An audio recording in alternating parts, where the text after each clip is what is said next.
Welcome to NAB 2025. We are coming to you live from just outside the NAB Conference Center in Las Vegas. This is where fast-moving technology merges with overextended networks. And let's be real, reliable internet nowadays can be just as rare as hitting the jackpot. But today, we are getting seamless streaming thanks to Dejero smart blending technology and Eutelsat OneWeb and of course cellular. So we're going to be chatting with some of our partners throughout the day and also hopefully some streeters and talking about what reliable internet means to them. But first, let me bring in our first guest for our live stream. We're going to be chatting with Martin Marshall. He is with Eutelsat OneWeb and he's going to tell us more about the product that we're using today. So let's welcome him on down. Martin, thank you so much for being here. It's great to be here.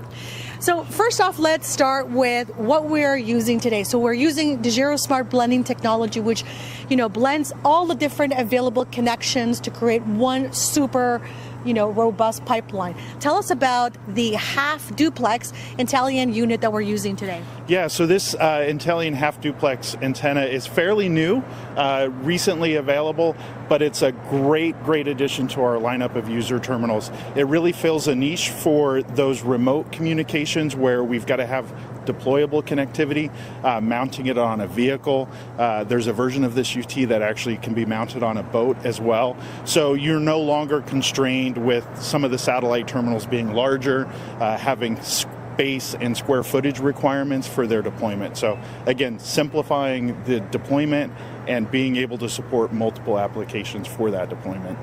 We often hear from many of our broadcast customers that remote connectivity is everything, especially when you consider, really high traffic cities or even rural areas where there's absolutely nothing. Tell us about what that means to Eutelsat OneWeb and the product line that you're developing.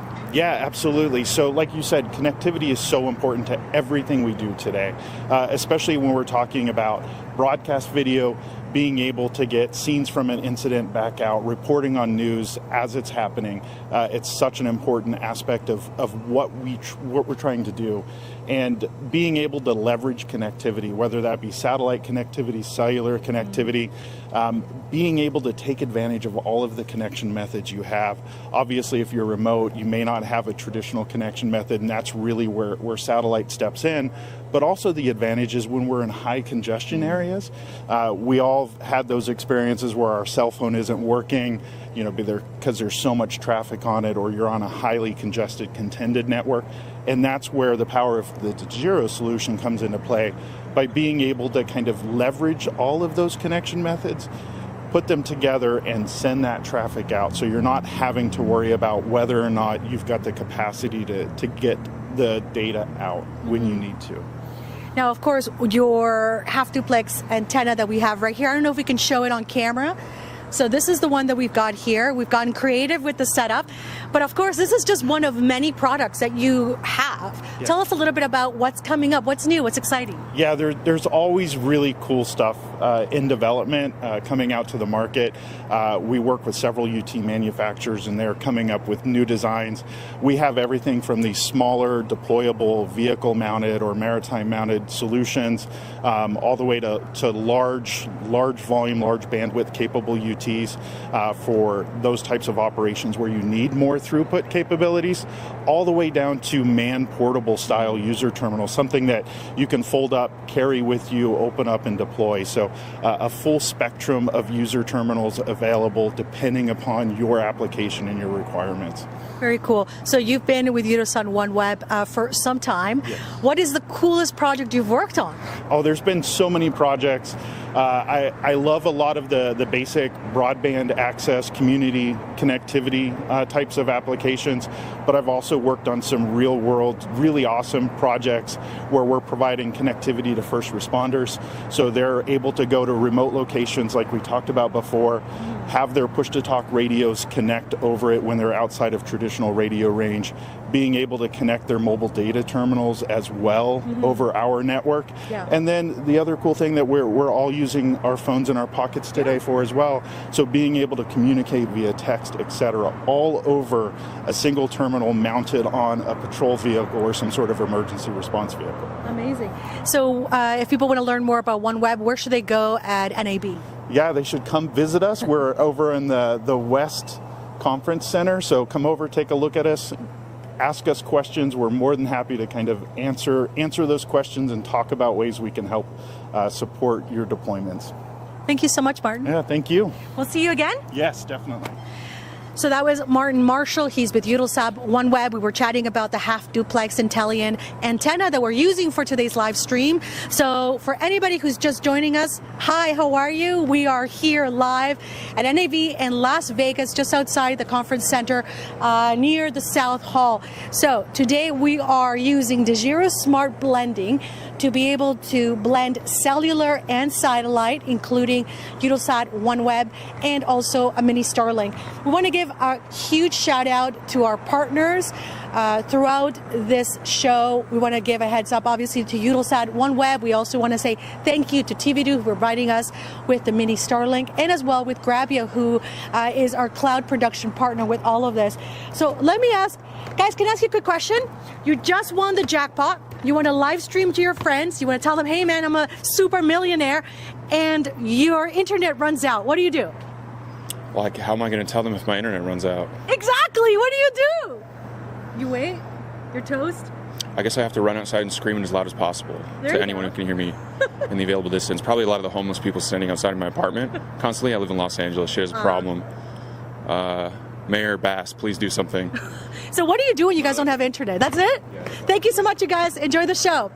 Okay, so now we're going to be bringing another guest. Now we're going to be speaking to Suk Grewal. He is a sales manager in the UK, and he's done some really incredible projects with Dejero, not just in Europe, but also in North America. So let's bring him in and let's welcome Suk. Hi, Suk. Hi, Evie. How you doing?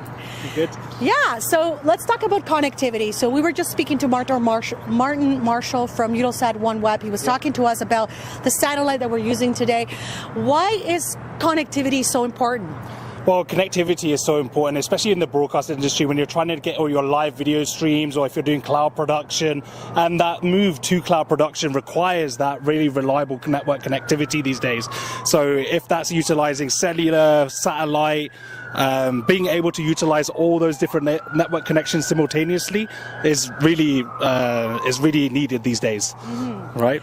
Now, you've had a chance to work on some cool projects, like I mentioned. Which is your favorite? Because you've done so many. Yeah, I think my favorite one was probably doing private 5G for golf events. So we were able to blend private 5G networks along with cellular networks, public 4G, 5G, and with satellite networks to give that really robust private network, really robust production for live video streaming. And we were able to stream from the golf course, anywhere across the golf course, back to a production facility, and being able to do a full remote production and very, very low latency, being able to utilize all those different networks that were available to us there.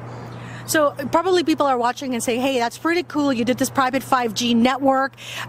What exactly is smart blending technology for those people who have no idea what that means? Yeah, so smart blending technology basically is an algorithm that is utilizing all of the different available network connections. So if one network was to have any sort of issue or a drop, it would automatically start utilizing other network connections.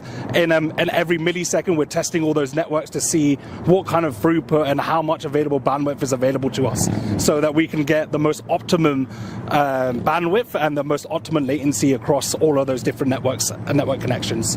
Thank you so much, Suk. Thank you very much. Thanks, Evie. Thanks for having me. So that was Suk with Dejero talking to us about smart blending technology and some really cool projects that he's worked on. So to everybody who's just joining us now on LinkedIn or YouTube, hello, hi, how are you? Thank you for being here with us. We are just outside the NAB Conference Center in Las Vegas, chatting with people about what reliable internet means to them. Excuse me, sir, can I ask you a quick question? So you just won the lottery. You are now a multi-millionaire, and you want to tell your friends and family, and boom, the internet goes down. What do you do? Oh, I don't know. Interesting. I guess I use a phone. So you go old school. I go old school, I think. So now, reliable internet, is it a thing that you sometimes encounter? You're like, why is this down again? What's it the reality for you?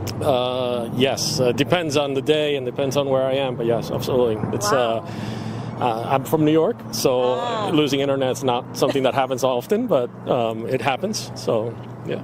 Thank you so much. Have a good time.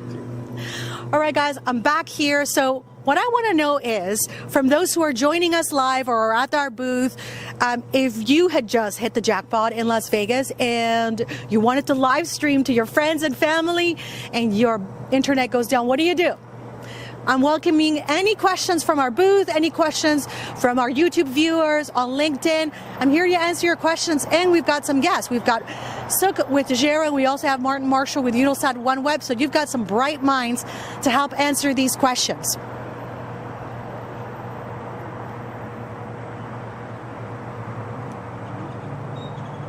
Well, let's see what some people have to say. Guys, quick question. Amigos, una pregunta. Okay, a ver. Si usted ha ganado el jackpot en Las Vegas y el internet no funciona para llamar a la familia, hacer video, ¿qué hace usted? Si no existe nada, no hay nada. No hay nada de internet, se fue. Híjole. No sé. No sabe No sé hacer, no sé qué hacer. Okay, muchas Señales de gracias. humo. Señales de humo. Exacto. So I just asked this gentleman what would he do if his internet ran out, and he responded back in Spanish. He wouldn't know what to do. Maybe put out some smoke signals, and get the word out to his family. So that was his response. So for those joining us at the Dejero booth in the South Hall, stand 8516, hello. Thank you for joining us today. Any questions from the booth? Any questions from our viewers?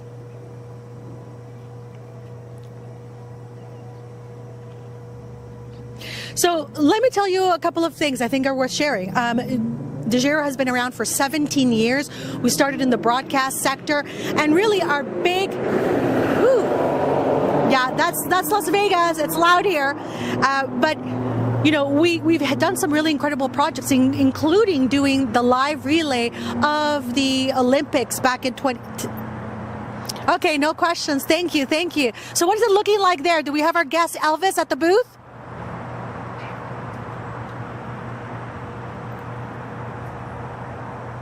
I think we have a special guest at the Dejero booth, and it's Elvis, but he might be walking around. We might bring him in for a special cameo here later today.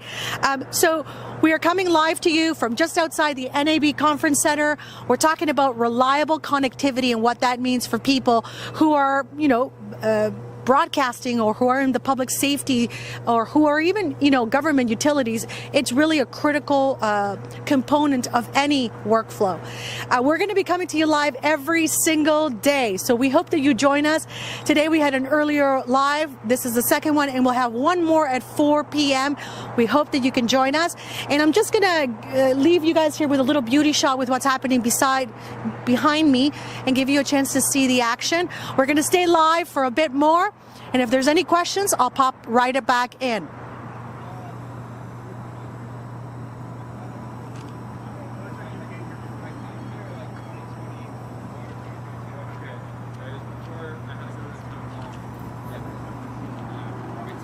Guys, quick question. You just won the jackpot. You won $20 million. You want to live stream to your friends, and your internet goes down. What do you do? Shit my pants. Have a good one.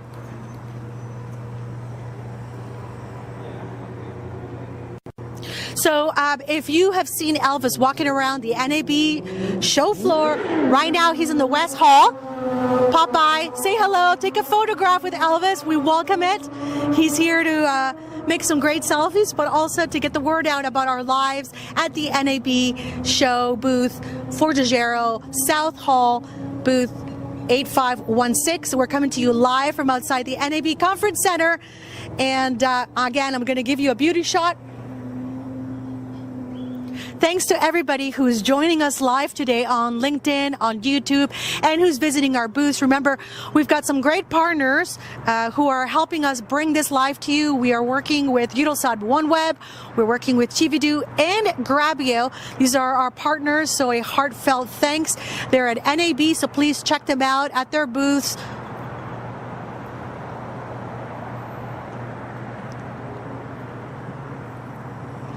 All right, everybody, so we are going to wrap up now. Thank you so much for joining us. We will be back again at 4 p.m. We hope that you join us once again, and we'll have some special guests as well. We'll see you soon.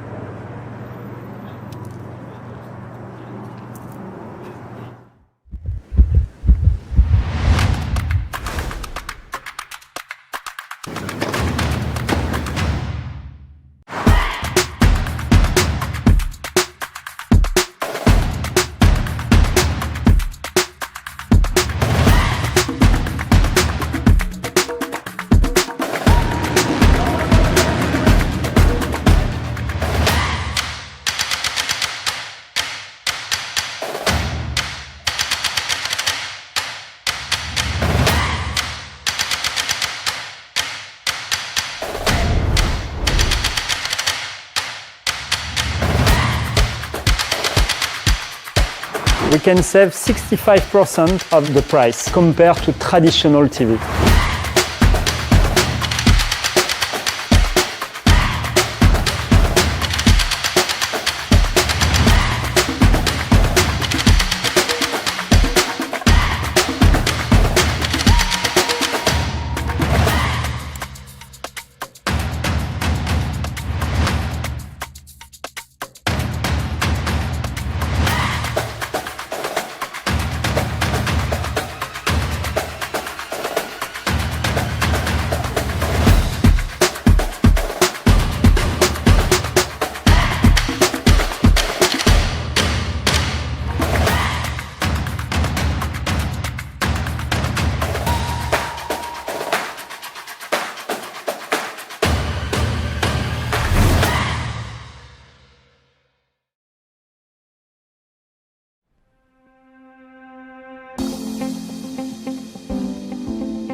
Hello, I'm Evie Cuervo. Welcome to Dejero Tech Talks.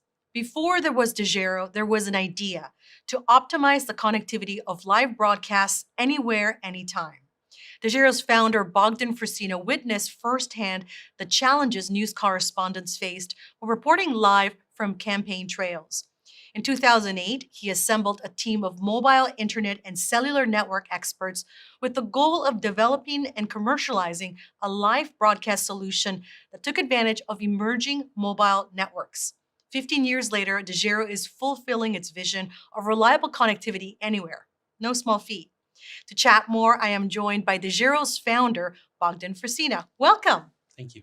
I really want to talk about the future and the present, but I want to go back to 2010. It was a very important moment for Dejero. It was the Vancouver Winter Olympics. Take us back to that moment. What happened? It was crazy. It was so obviously Canada was excited. We were hosting the Winter Olympics. We hadn't had it since Calgary. So CTV wanted to make it big, and they were the rights holders for it. And they wanted to, how do we outdo all the other things? So they're like, let's make the torch live. So the president of CTV at the time really looked at how to make this happen with the president of CP24, and they were like, we kind of have this technology, it kind of works, but can we really put this on a live broadcast 24/7 and change the way a torch relay has ever been done before? And so they called us in. and I showed up. It was a very giddy moment because it was like really cool stuff, and I took it for granted.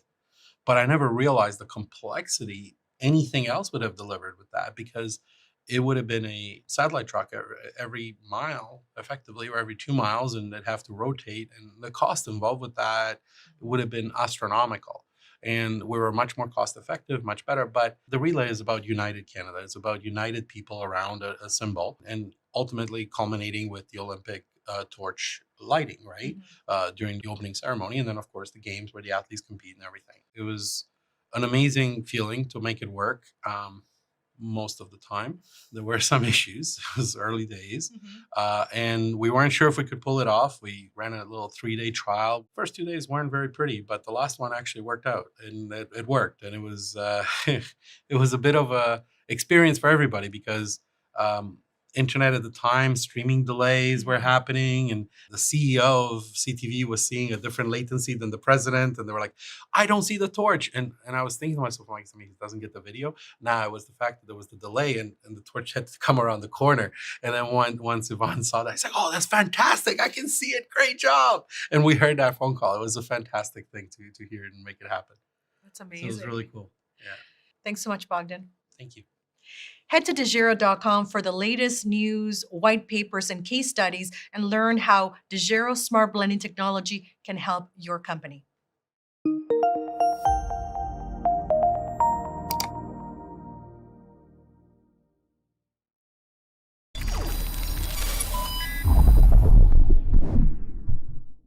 Hello, my name is Evie Cuervo. Welcome to Dejero Tech Talks. Modern workplaces require modern solutions. The constant of technology is that it is constantly in flux, evolving and adapting as enterprise and consumer needs change. A recent report by the World Economic Forum reveals that increased adoption of new and frontier technologies will drive business transformation. To chat more about Dejero's technology evolution, I am joined by Dejero's Chief Revenue Officer, Kevin Fernandez. Welcome. Hi, Evie. Thanks for having me. Let's talk about where Dejero began, which was in broadcasting, and its evolution in that sector. What has been the most significant shift that you are seeing now? Well, clearly it's the cloud. And the move to the cloud has been very slow and measured, and rightfully so. This is a network and an architecture that is relied upon by broadcasters to bring breaking news to the masses. And making any changes to that is a very critical and careful decision that has to be taken into account. As the pandemic happened, we actually saw a huge kind of leap forward in that thinking, as we had broadcasters doing live news broadcasts out of their kitchen or basement even, and really relying or needing that access to the cloud in a very different way. So that's moving forward. But what I would say is that the biggest shift with respect to that is a view of not moving everything to the cloud at once, rather looking at hybrid networks and understanding where and what needs to be moved, whether on-prem or to stay on-prem or into the cloud. And as a result of that, I think the big shift is around how does all that work and the interoperability around that. That's really interesting. So, from broadcast to public safety, Dejero smart blending technology has proven to be incredibly versatile. Why do you think that's been such a successful and seamless shift? I mean, connectivity is connectivity. Yeah, I think the key of that is we have a platform that is that enables critical connectivity in the best way, or in the most reliable way. And in order to bring that to market, there's really 3 key elements that we focused on and has made that a success to be able to transition across those different verticals. The first is, like I said, having a best-in-class connectivity platform. Without that, there's no reason for us being around here. And the second, creating a field team, and more importantly, a partner ecosystem that can support our customers in the field when they need it. And finally, to bolster that field effort, it's the 24/7 support that we offer our customers to make sure that when a critical event happens or breaking news or a massive worldwide incident, we're there to support them regardless. Mhm. We're seeing technology really, it's driving different types of sectors in different ways at such a rapid pace.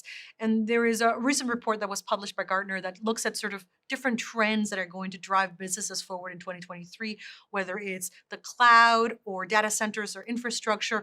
Among those is also application architecture. Talk a little bit about that. Yeah, I think in the past, when companies and our customers had their network architecture was typically very centralized. As that gets reordered and new applications come on where latency is important, where getting a large amount of data from the field becomes critical to doing, making decisions, whether it's AI processing or some other form of data enrichment. The need to look at the architecture of that network is becoming very important. And what I mean by that is taking that centralized view and moving it out to the edge a little bit more. The interesting part, what happens then, and really kind of in line with what we look at and where we can help, is that as you move that compute out to the edge, the need for connectivity becomes even more critical. So that's going to be a really interesting trend that I think Dejero is very well positioned to help our customers with. So connectivity is going to be incredibly critical, even with artificial intelligence. There's a report from McKinsey that mentions 50% of companies are adopting at least some form of artificial intelligence in their workflows. Let's talk about how that then applies to public safety or broadcast or defense when it comes to connectivity. Yeah, in a very simple view of what our products do today to enable AI, like I said, they need connectivity. The more compute out in the edge to reduce that latency, the more reliable that application is needed in getting to that first mile of connectivity, which typically is the most challenging. Dejero's platform is a perfect fit for that. Interestingly, though, another way to view AI and what we can add to the application, to the workflows, is that we do predictive algorithms and decisions on where to send traffic across our multiple connections, on a packet by packet basis. Having AI complement those decisions can only make our platform even stronger. Dejero celebrated 15 years. You've been with the company for a chunk of that time. Where do you hope to see Dejero, say, in the next 5 years? In the next 5 years, I mean, looking back, it's been almost 7 years now. We've entered new markets, supported our current markets in I think a very exciting way. Where I see us in the next 5 years is continuing to go down that path. We have a technology platform that is extremely broad and can address a lot of critical connectivity needs for various markets. So in the next 5 years, I want to see Dejero and our partner ecosystem exceedingly successful in the critical applications that we work in today, and hopefully find a new couple of verticals along the way. Thanks so much, Kevin. Thank you, Evie. To learn more about Dejero's mission-critical connectivity, head to dejero.com.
Hello, I'm Evie Cuervo. Welcome to Dejero Tech Talks.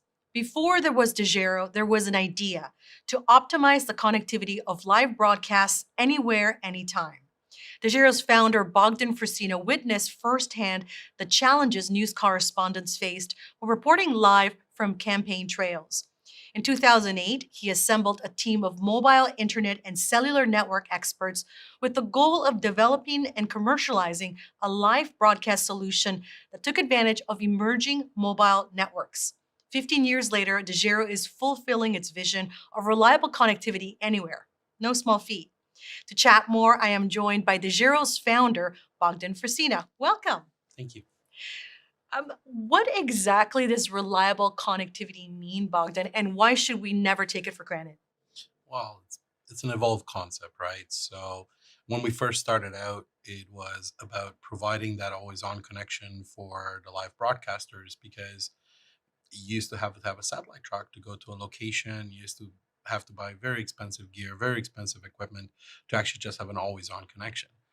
That's what it started. Then there's this thing called the cloud that clearly is not a fad. And then there's this thing called digital transformation. So those two mixed up, it moved our data from on premise into a cloud environment. So reliable connectivity nowadays is kind of like a utility because internet is a utility for us. Like it's like water, it's like electricity. If you don't have it, you can't operate a business. You can't operate any kind of EMS services or public safety infrastructure. So it's really important to have that always on connection. So reliable connectivity started with this ad hoc connectivity and now it moved into this permanent, always on, always available connection. So Dejero has evolved with that in a similar way. We started out with the video side, the broadcast side, and that's where it went on. But the real value that we're providing this always on reliable connection. So now it allowed to do more video locations from more places faster than ever before, which actually what allowed news organizations to take off and use the technology for. That was the big thing. Weirdly enough, it was not the fact that you had a live portable encoder. It was the fact that it had the connection with it. That was the key part of that. And once I realized that many years later, it made sense for the team and for all of us to kind of start focusing on how do we go to the next level of that or reliable connectivity and what does that evolve to? And by that time, cloud had matured. It became a thing. Digital transformation was in prime time. Data was being moved to that. So yeah, it's always about having an always on connection, always available, always reliable to you. At the heart of the company is smart blending technology. Yes. And it's really proven to be not just reliable connectivity, but mission critical connectivity. Right. Talk a little bit about that. About three and a half years ago, we had a very good product, and we've obviously improved it since significantly. But that smart blending technology is what allows all these different connections from different locations to get aggregated, whether it's multiple satellite orbits like LEO, MEO, GEO, combined with cellular infrastructure, LTE and 5G, combined with landline to provide this ubiquitous, always-on, reliable connection. And smart blending technology, what it really is, if you think of what virtualization did for PCs to enable cloud, is what we're doing for networking. So smart blending technology is virtualizing the physical layer of the network to enable various applications to run across it with different QoS levels. But the beauty about it is it runs across multiple physical layers at the same time in aggregate and separate as you need it.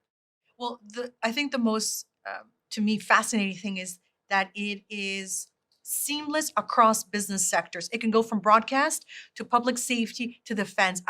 To me, that is very rare for a tech company to have that type of versatility. Talk a bit about that. Sure. I mean, what we've done at Dejero here has been probably one of the hardest things to ever do at a company. If you think about the team and what the team has been able to achieve is taking a single product in a single vertical to a horizontal play across multiple verticals. It's been extremely difficult to execute, and I'm very thankful of the people that are here that made that happen. Taking that single focus from providing a replacement for the satellite truck to go and provide a ubiquitous connectivity technology that any market can rely on. It's what we actually have. And the challenge with that is the market is so large that we have to actually focus on the things that we need to execute on. So we need to put a lot more discipline to make sure that we execute on the right verticals at the right time, so that smart blending technology can accelerate within those markets. And we look at impact. So that's the reason why we're focusing on things like public safety, defense, because it's very, very important for us to deliver that in those markets, because it saves lives. And there's more people around because of the connectivity solutions that we have built over the past 15 years. It's interesting what you're saying, and I want to pick up on something. There's an ecosystem that's also being created as the technology goes from one vertical to the next. Talk a little bit about that, because that's really what allows this technology to essentially continue to be challenged. Like, where else can this be used? How else can this improve workflows? So the interesting thing is, because of cloud and digital transformation, there's no market that this technology doesn't apply to. Sometimes, though, you need to make adjustments because of the needs of that market. So it's just like when you have a router, there's many routers out there, and they're from different brands, different companies, etc. We have this core technology, the smart blending technology that we have, that allowing all these different dispersed set of networks to be enabled, it enables a value. That value we equate it to lives, and this is what we focused on. But that value can also be equated to downtime and dollars, and that has a different value for different folks. So one of the things that's natural, and it happens, is the requirements change slightly between banking, healthcare, and first responders. And all those markets need our technology. If you go to the bank and it doesn't have connectivity, none of the tellers work. Nothing works. You can't go to an ATM, you can't take cash out, you cannot do a transaction. If you go to healthcare and you want to see a doctor remotely, you cannot connect to a doctor. If you want to do a remote operation, well, you better make sure that connection never goes away.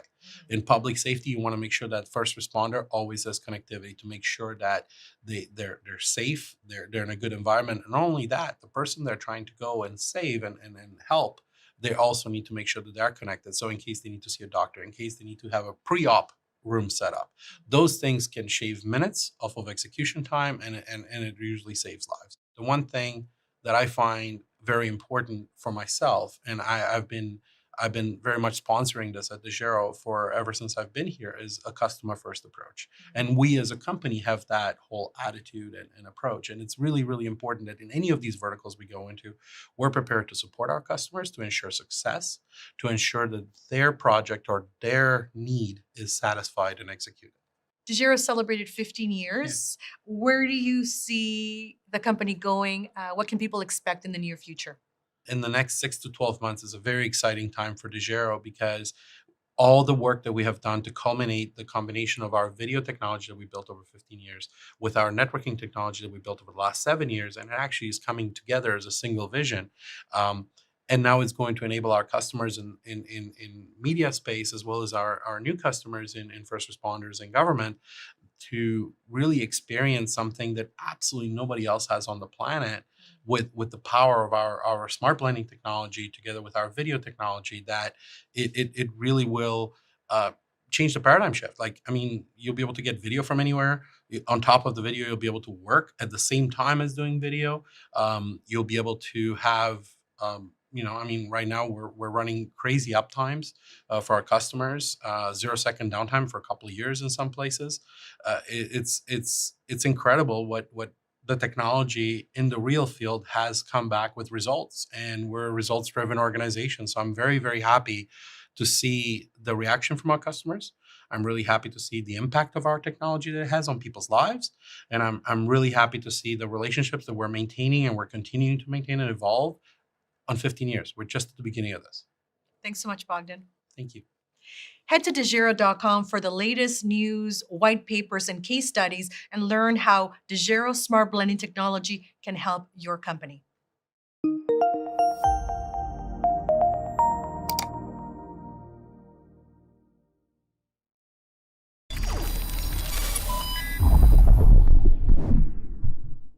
Hello, my name is Evie Cuervo. Welcome to Dejero Tech Talks.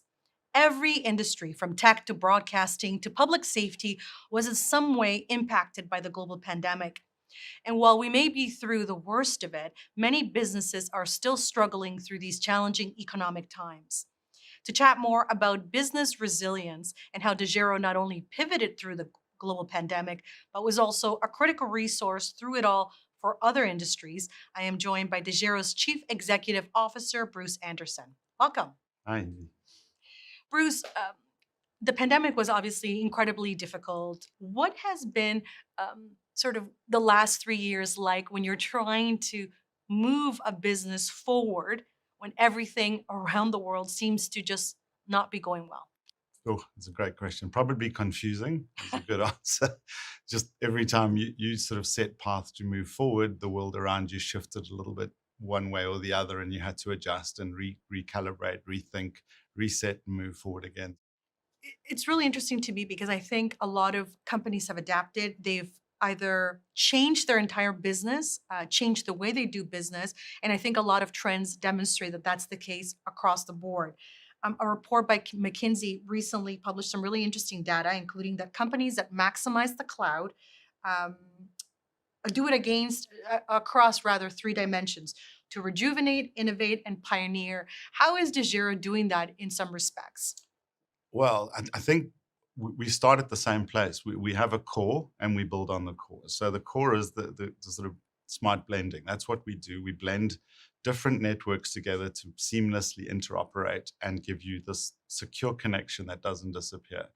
That allows you access to the cloud all the time. And as we know, everyone more and more moves to the cloud. And again, the cloud today is what a hard drive was yesterday. If you don't have your hard drive, you can't do your work. If you don't get to the cloud, you don't have your hard drive, you're out of operation. So that connection remains vital for you to continue just operating your business. So if you've got a customer or a potential customer who has a very specific need that you can articulate and clearly understand and then solve for, I believe that's innovation with purpose, which is what I think we are very good at. We really do tend to find the need in the world where we fit best. And we try really hard to focus there and then innovate in that space. And we innovate off of our platform, which exists. We don't try to reinvent any wheels. We take what we have and we say, how do we apply this? And how do we layer on top of it improvements or facilitate even better performance for what we have?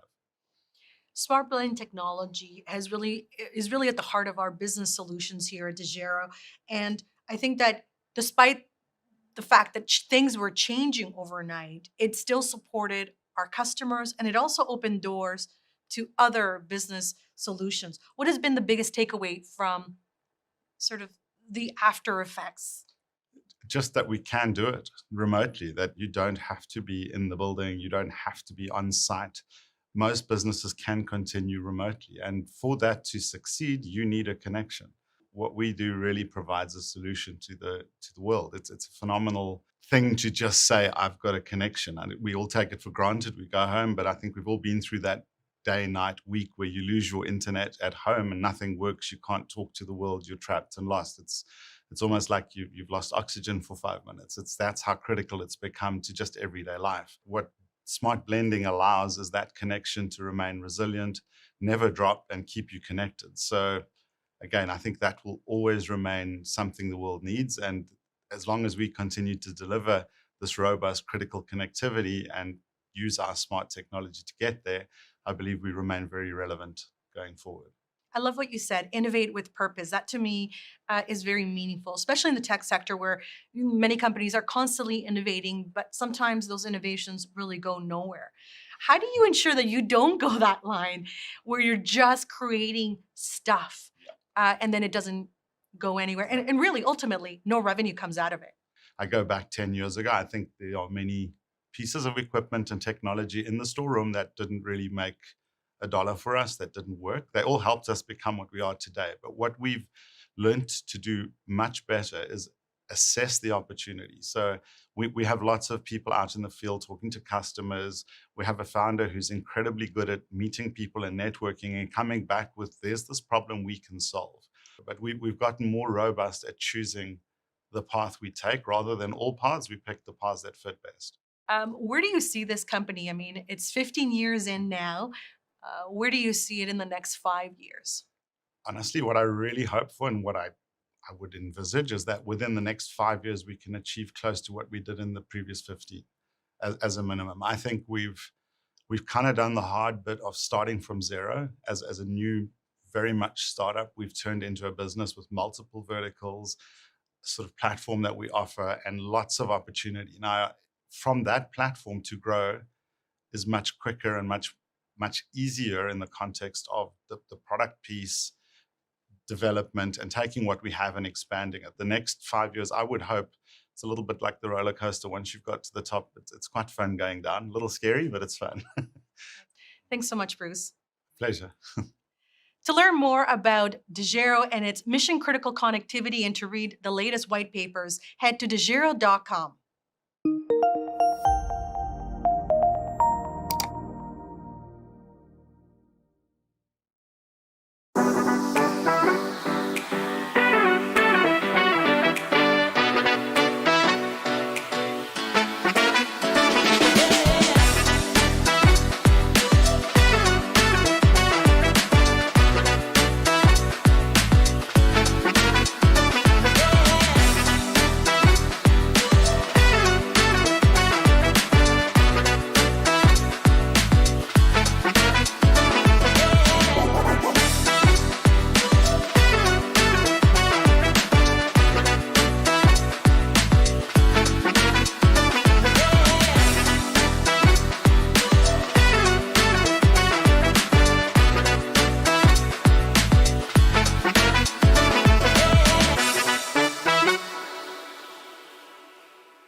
But we knew, okay, well, if I get a pathway from Dejero, it'll work because it's Dejero. It always works. It always works. Having that relationship with a supplier that goes beyond just, I buy a thing off you, you send it to me, done. I know that if I have a problem, I can call Sook, and Sook is probably going to find some way to help me out. And as a result of that, we've bought a lot of stuff. Not because we're just like big fans of Sook, although we are, obviously. And not just because we're big fans of it, because we know it's going to happen. We know it's going to work. I'm going to plug it in. I'm going to stick a Cat 5 in the back. And, you know, it's going to work. I don't even have to worry about it. It's a stress gone. It's time saved. It's money saved, really.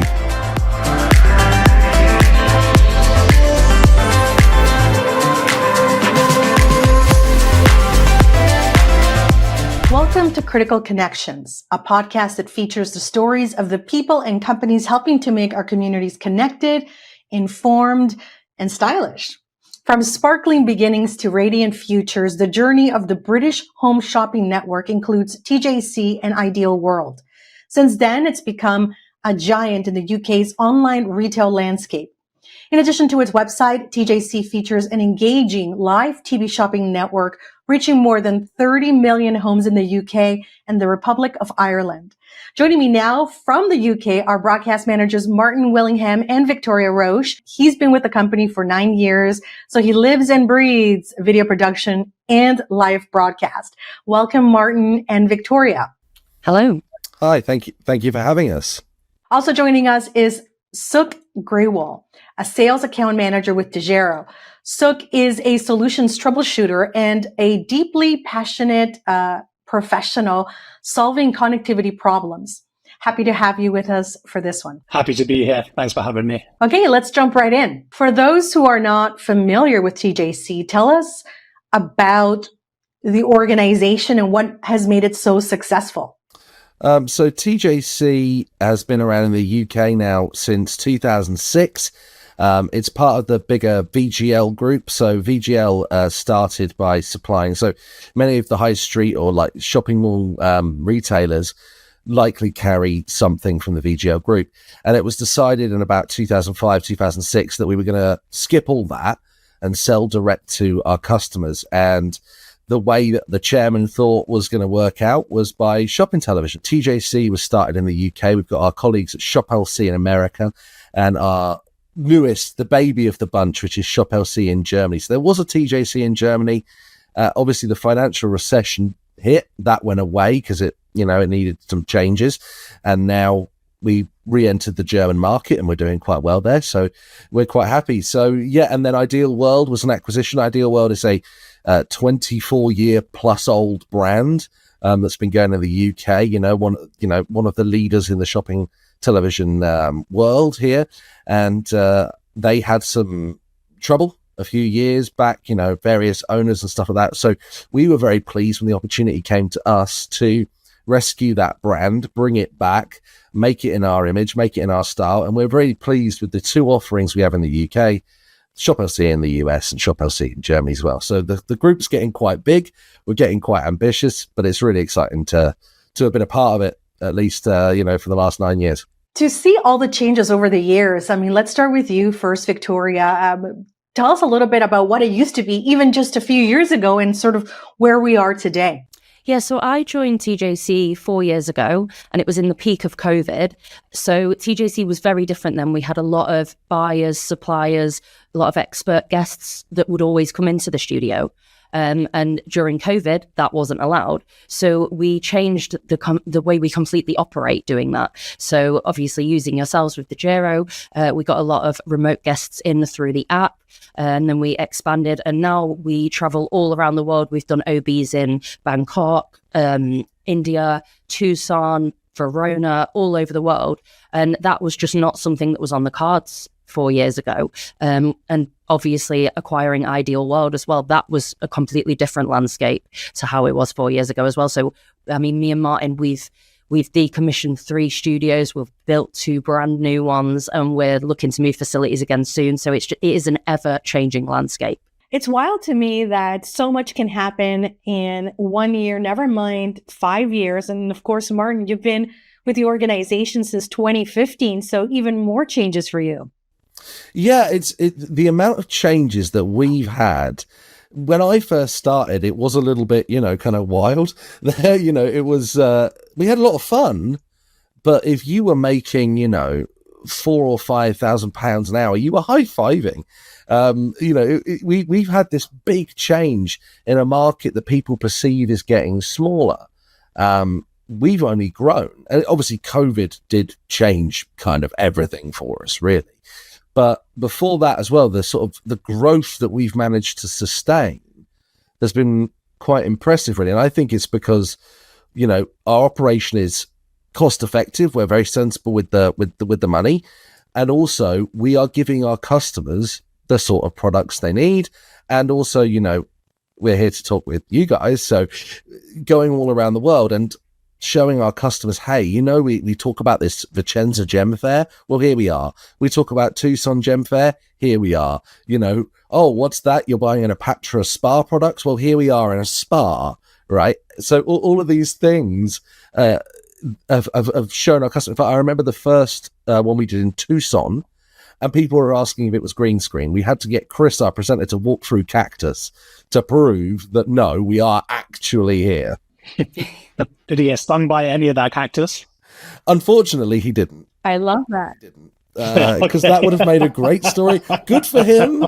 But I love Chris. I like winding him up. It's like my favorite game is just to like play on him a little bit. So he but we had to get him to do it because they just didn't believe that we actually went there, because shopping networks don't do this, right? Shopping networks don't do it because, you know, traditionally you'd have to have massive budgets, a truck, a sat link, you know, in the UK, a line to tower, which we have for other reasons, but like all of that, all those bookings, doing all that stuff, it gets super cost prohibitive.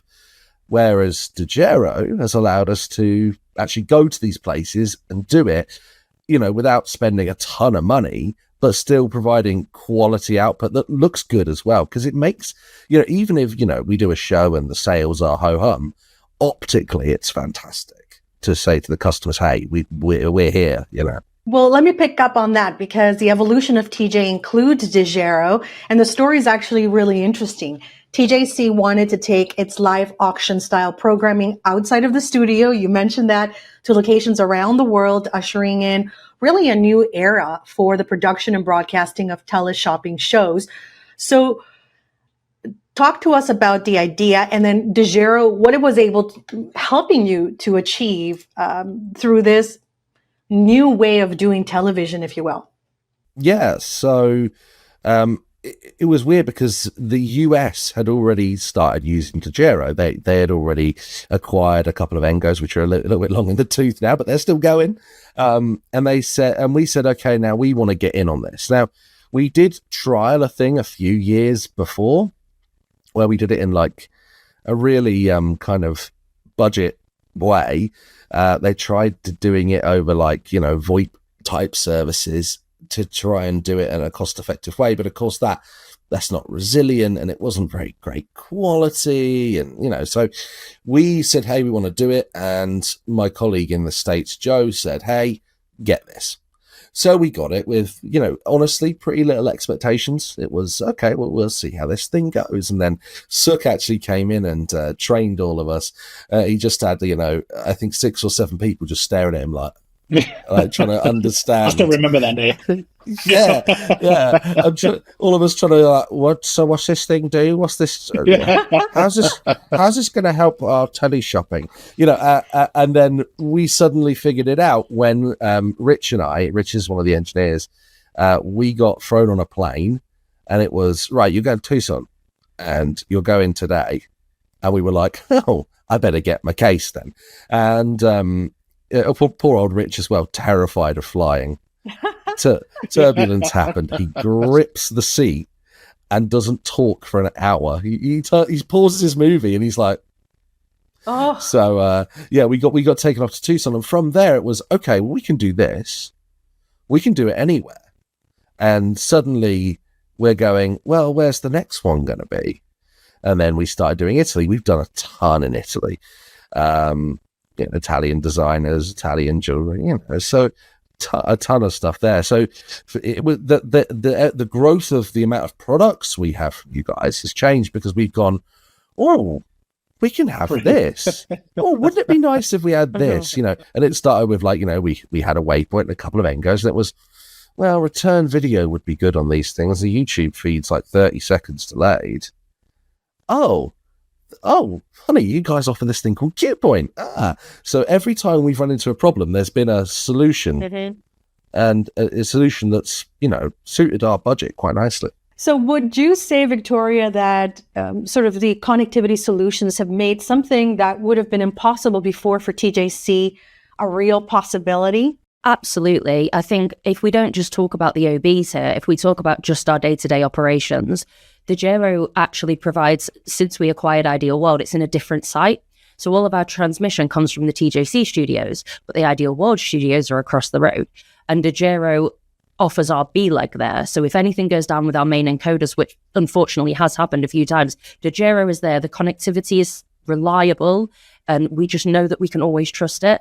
And I think that it's just opened up so many possibilities, not just traveling, but just having that security on site to always provide. We're shopping telly at the end of the day. If we're not on air, we're not making money. And it's so important for us to be able to be on air all the time, and having that connectivity and knowing that it's safe and reliable just opens up so many more possibilities for us. Yeah, and it's interesting because I think a lot of organizations, including yours, has, not just your broadcast facilities, fiber networks, just a network in general to be able to support your different, activities. But sometimes the inevitable happens. And for you at TJC in 2023, for a period of days, these fixed lines were compromised. So tell us how you used then Dejero to help facilitate what I can only imagine was a nightmare of days.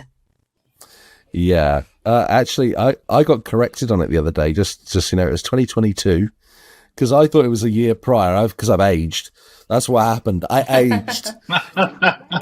There's some grey in the beard. I've trimmed the beard because I didn't want you to see the salt and pepper going on here. Because you're trying to block it out. Block it out. Right. Yeah, I mean, you saw me on Friday. That is a man who has been stressed. So yeah, we actually lost a lot of connectivity into the building, and there was a bit of panic from IT, who started pulling Cat 5s out of patch panels and stuff. And I'm like, please don't touch anything. But they were pulling stuff out. So we had one of our lines into the building just go. And to this day, we've never figured out what actually really happened there. But it really made a mess. A lot of static IPs were lost, and stuff sort of stopped working. So my first moment there, my first priority was, oh goodness, how do I get all this stuff back on air?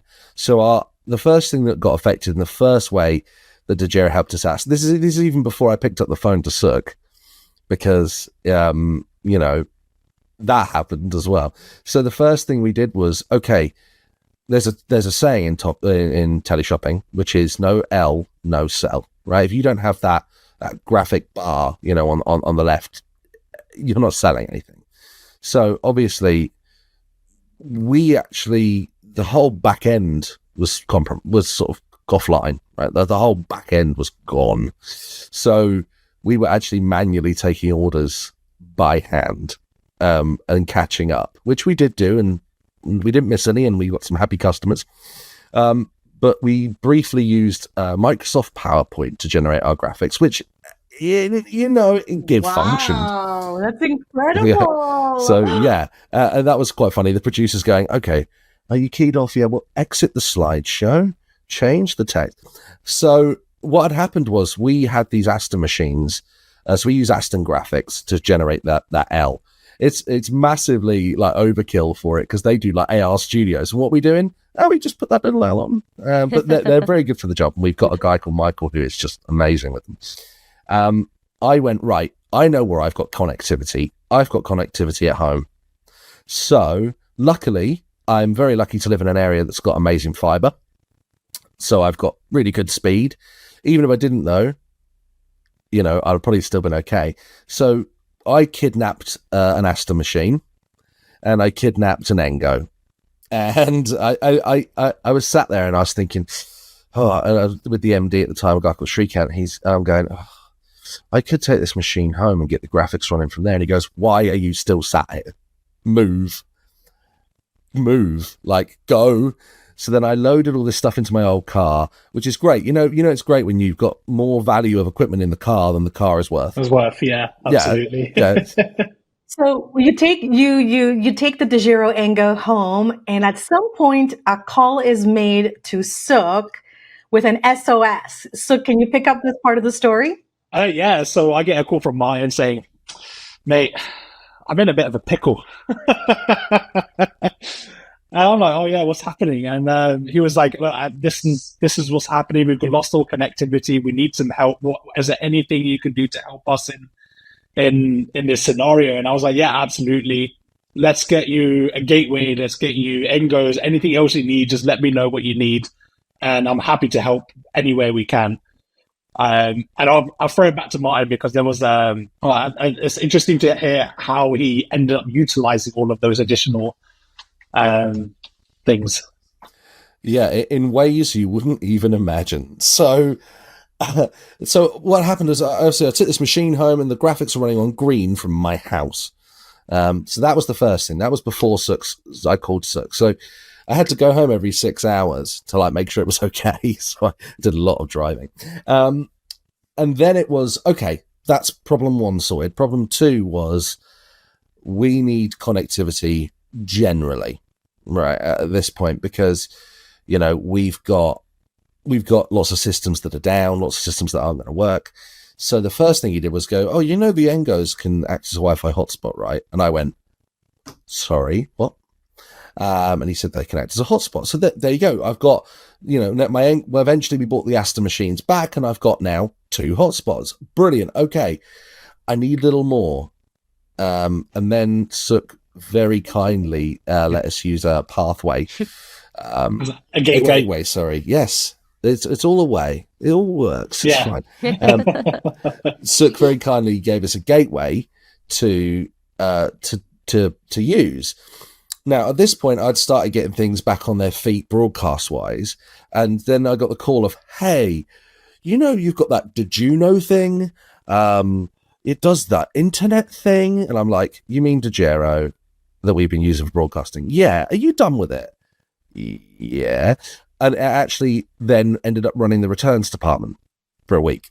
So all of the returns, and obviously we have so few, they just never happen. But yeah, of course. But no, they're a busy department because people change their minds, and So they were running off of that, and at one point, customer service was running off it. Once, as everything was coming back online, this poor gateway was moving from team to team. It went all around the building, and it's with antennas sort of like stuck on anything metal, and it did a great job. And then one of the Engos got drafted into service because we have robotic picker robots, so they're sort of like Roombas, but they're huge, and we got to name them, and I called one Eva, so that's fun, right? So Eva, you know, I was like, no, Eva. So these robots weren't able to operate because they needed to be connected to the server, and there were just big problems with that. So we needed remote access help. How did we do it? So we then got the Engo as a hotspot, and then for about 2 days, the entire robotic picking system was running off of an Engo, which is just like mad to me. Like that, it sounds like made up, but we were so like desperate to get things connected and get things on. We had a bunch of Vodafone call them gigacubes. They're like little 5G modems, and we were actually hurting the nearest cell tower. So the fact that the Engos had multiple SIMs that I could choose from was so handy, because it was like, oh, we are absolutely like hitting this local Vodafone tower. There's an EE one. Brilliant. I've got good signal, because even like we had EE hotspots as well, and you know, they were doing their best, but effectively that building's a Faraday cage.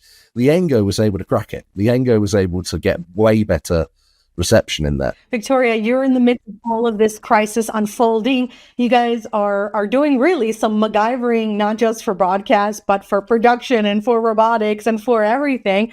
When do you realize, or when's the moment that you kind of goes aha in your brain where you realize, oh, this is actually working?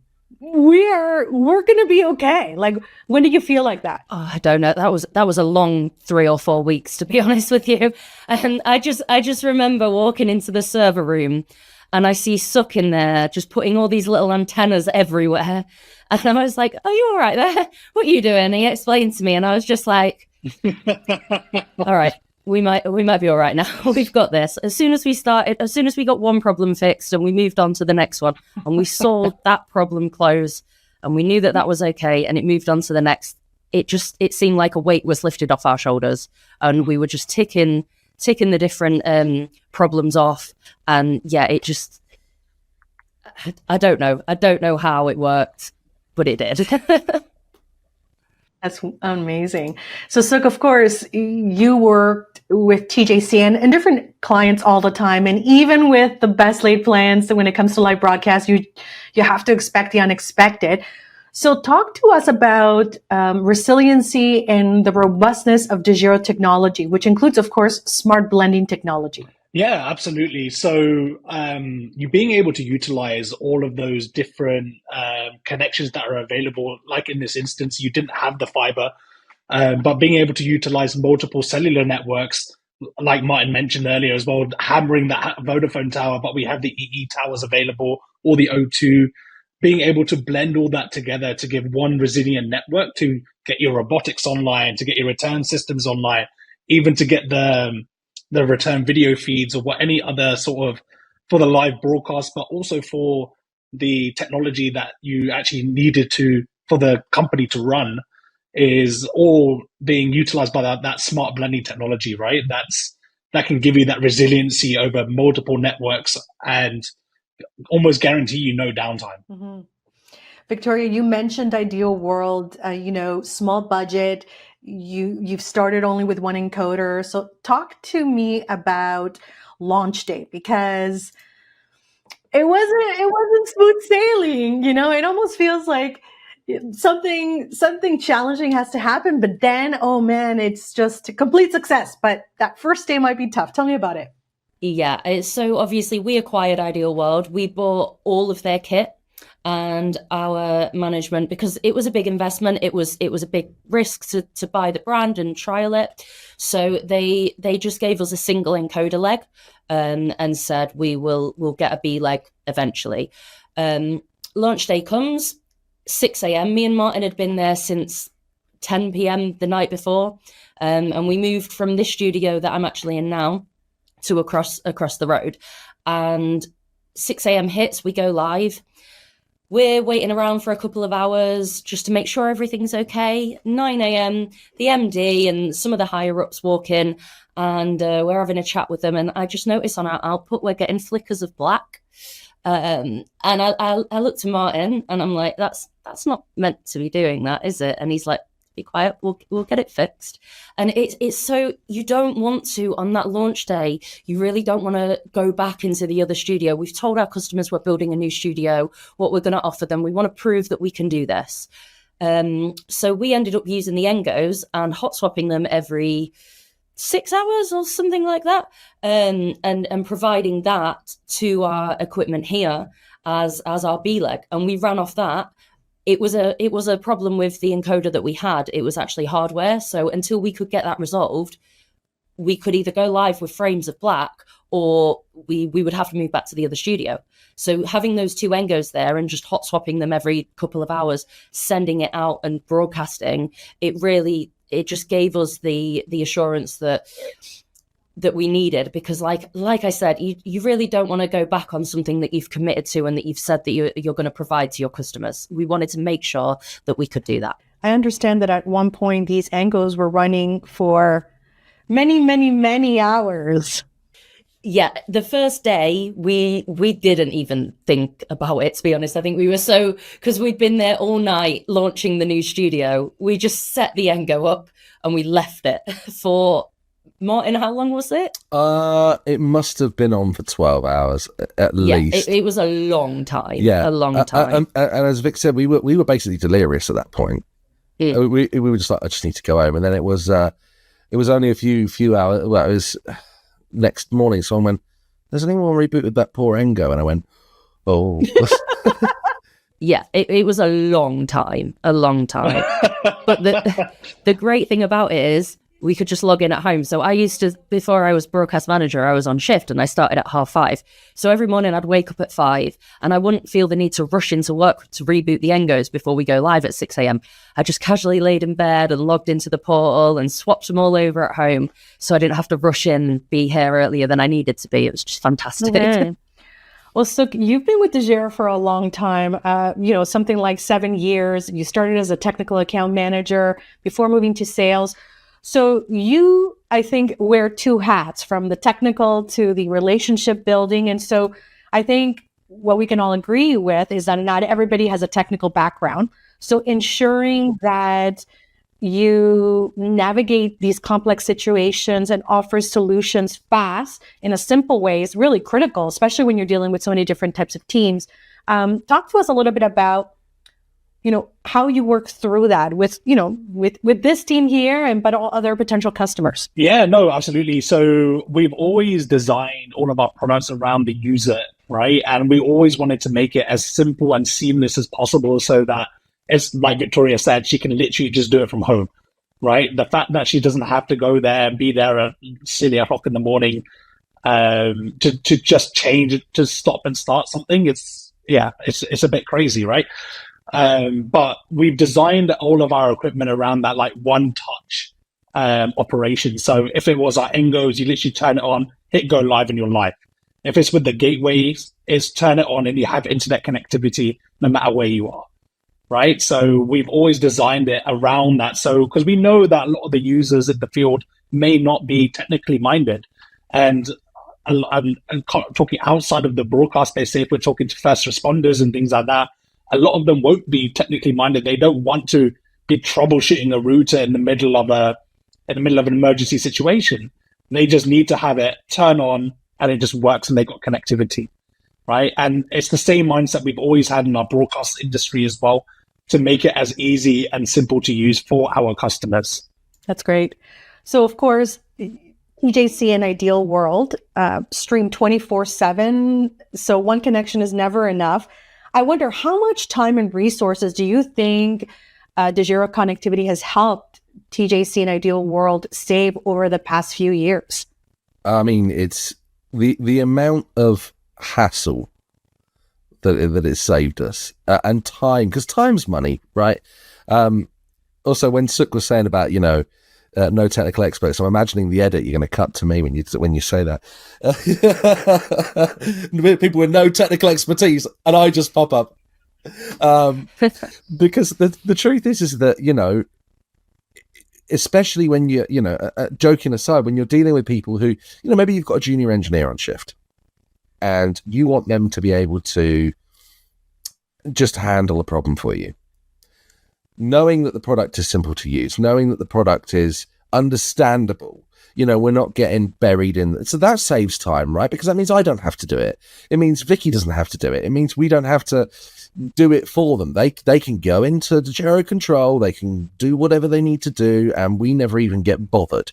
So that alone has saved so much time. In terms of airtime, if we hadn't got the encoding with the Engos and then eventually with a pathway, if we hadn't got that, we'd have been off air in that studio straight away, and the hassle of changing back, the money we would have lost, it doesn't bear thinking about. So the good news is that it was so easy for us to decide to do what we eventually ended up doing. It was like, well, we know this is going to just work. Having that relationship with a supplier that goes beyond just, I buy a thing off you, you send it to me, done.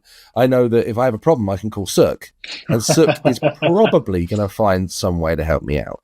And as a result of that, we've bought a lot of stuff. Not because we're just like big fans of Suk, although we are, obviously. And not just because we're big fans of it, because we know it's going to happen. We know it's going to work. I'm going to plug it in. I'm going to stick a Cat 5 in the back.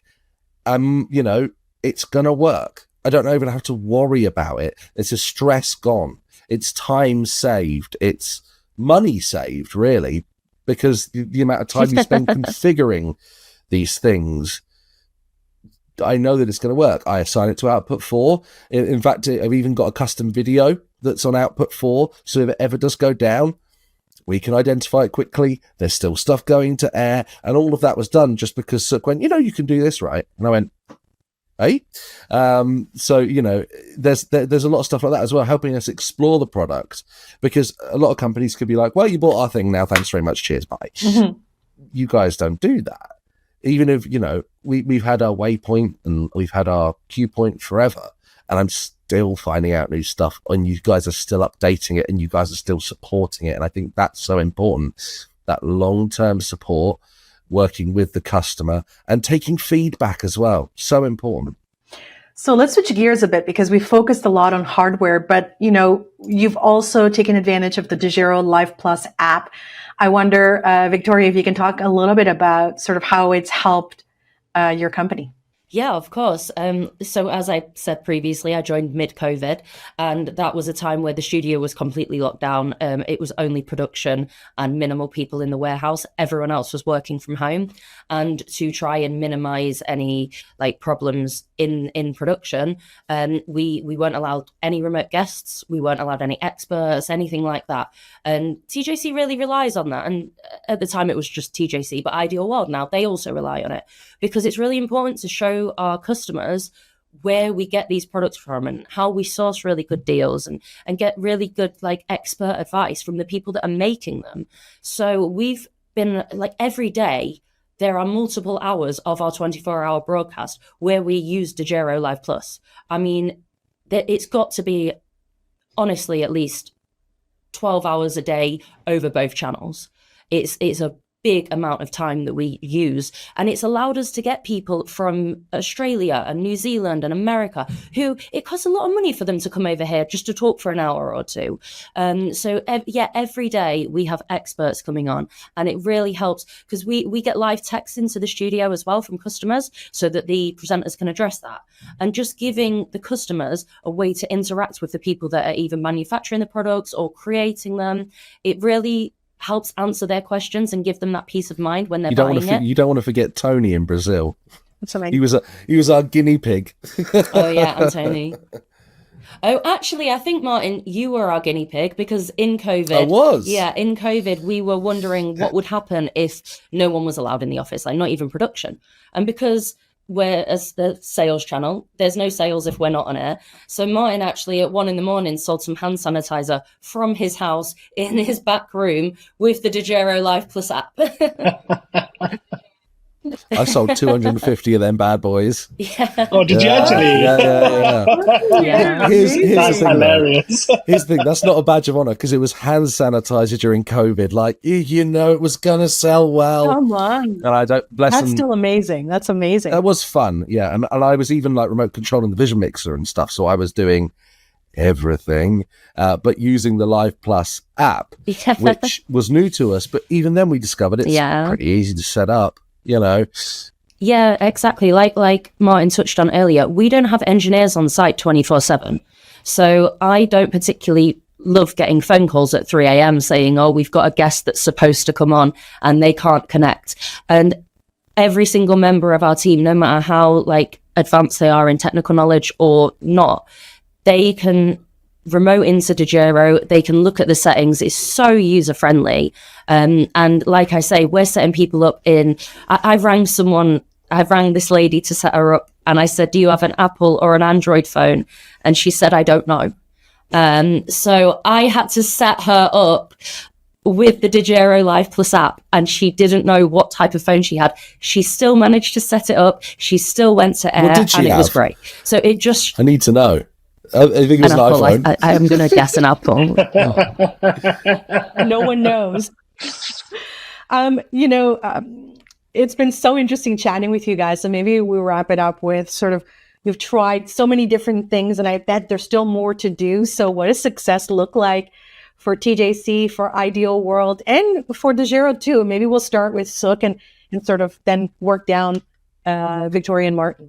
Yeah, I guess success for us as Dejero is always making sure we got happy customers, right? Being there when things don't go how it's supposed to go, and always being there to help resolve those issues, and just being there, right? And like you guys said, Canadian company, we're nice, right? And just being there to actually really help resolve any kind of issues or technical issues that you may have, even if it's with our equipment or not with our equipment. We're always happy to help and happy to do whatever we can. And innovate, of course, right? And innovate, of course. Yeah. How about yourself, Martin? So, you know, there's a reason that there's two of us, right? It's because I'm moving on to something else. And I'm very much looking forward to my new challenge, you know, elsewhere. But I'm handing over to Victoria. So one of the things that I've been proud of is I've left the studio with Dejero, it's in good shape. I'm not worried that particularly the Dejero technology isn't going to be something that Victoria can handle, because she's brilliant anyway. Just put it out there. Otherwise, next time I see her, she'll roast me for that one. But being able to give that technology to her and go, right, Dejero, and I think we talked about Dejero for about, and this is in the best possible way, I think we talked about Dejero for about 3 minutes, because I think the conversation ended with, it just works. It just works. So success for TJC is going to be keeping the customer entertained, keeping it innovative, keeping it different, being different from our competition. I think Dejero has really given us the edge in that over the last, we've been a customer for 5-6 years now. It's given us an edge that other people in the market can't do, with technology that just works, with resiliency that's there. It's been brilliant for us. How about yourself, Victoria? Oh God, what's next? Well, we're moving facility in 2026. So we have just built a studio across the road. It launched in June this year. We have just renovated this studio here, and now we're going to move completely new facility in 2026. And we're going to be building 4 studios there. We will have our 2 main studios and 2 DR studios. And it'll be for TJC and Ideal World. So that's the next big leap for me that I need to start planning, because 2026 will come around in no time. Absolutely. And I'll be here to help you every step of the way, wherever I can. Thanks, Suk. Well, thanks so much to all of you, Martin, Victoria, and of course, Suk. This was so much fun. Thank you very much, everyone. Thank you. Thank you for having us. Thank you so much. For more information about how Dejero is bringing resilient connectivity to broadcasters around the world, or to book a demo and learn more about our new products, head to dejero.com.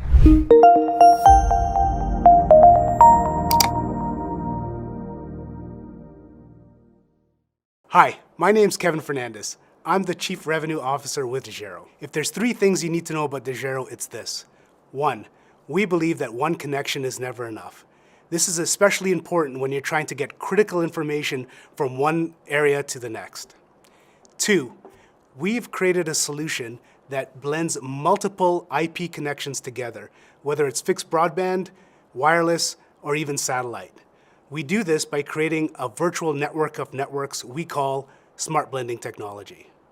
And 3, we offer this solution of reliable connectivity anywhere in the world. Our patented, award-winning solution that uses multiple connections seamlessly at the same time. One of the big advantages when you look at our technology is the fact that it is a layer 2 technology. This means that to any application, the multiple connections are viewed as seamless to that application. The really huge advantage of that is, for example, with VPNs, there's no idea of a failover or a reconnect. Everything is seamless in the background. And we do that by looking at the latencies, the bandwidth, and the overall throughput that's requested and needed by that application, whether it's over satellite, whether it's over cellular or fixed broadband. For more information, please feel free to reach out to the team or go to dejero.com.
Hello, I'm Evie Cuervo. Welcome to Dejero Tech Talks.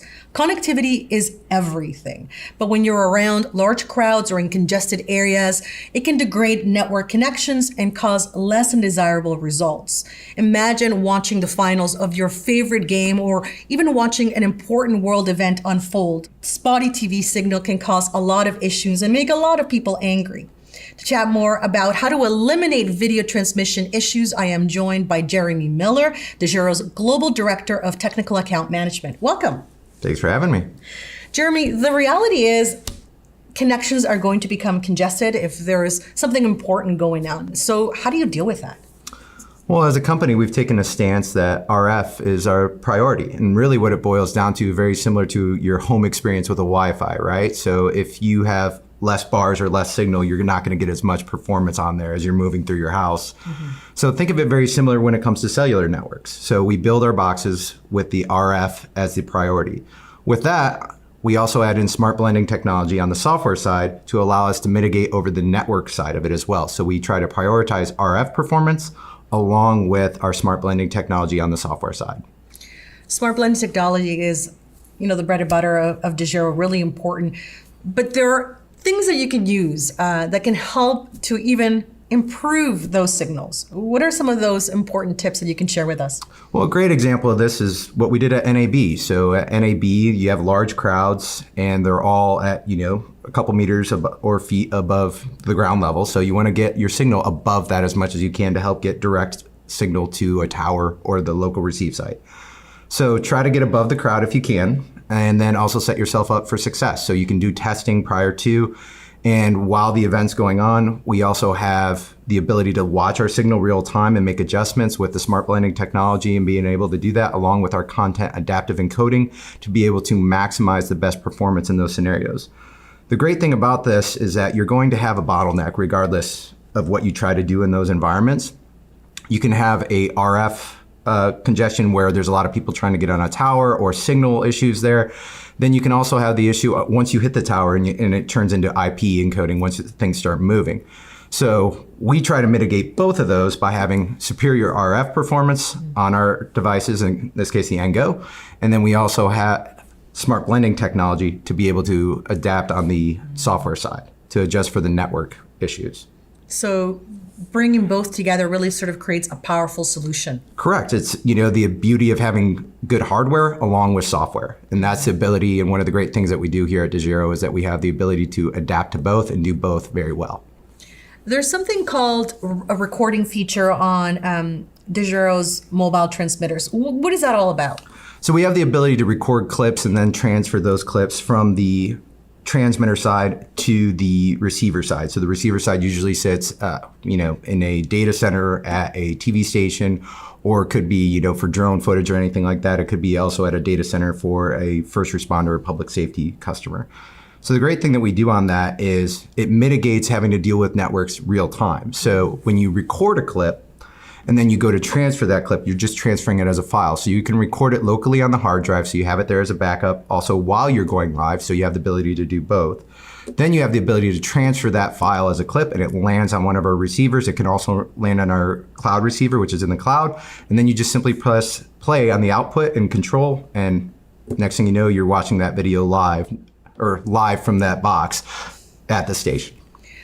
Well, the nature of your job allows you to go to all of these very interesting places around the world, helping organizations, put something to air or help with some type of production value. So tell me about the coolest, project you worked on where, congestion was a real issue. Well, there's so many events. I've been to whether they're political conventions in the United States or sporting events, Super Bowls, and those types of things.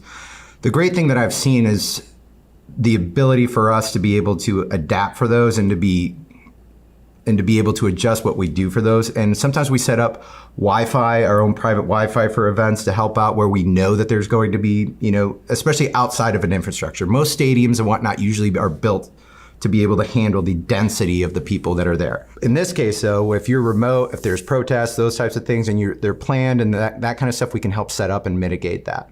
I would say inaugurations are always fun in the United States. I'm a little biased there, but also I really like going to sporting events. I was just in Italy to help out one of our resale partners there to help set up outside of a football arena over there, and was able to actually help them out. And they also were able to get solid signal remotely right outside of a stadium, which is very different than being inside the stadium. So how is it different from the outside than the inside?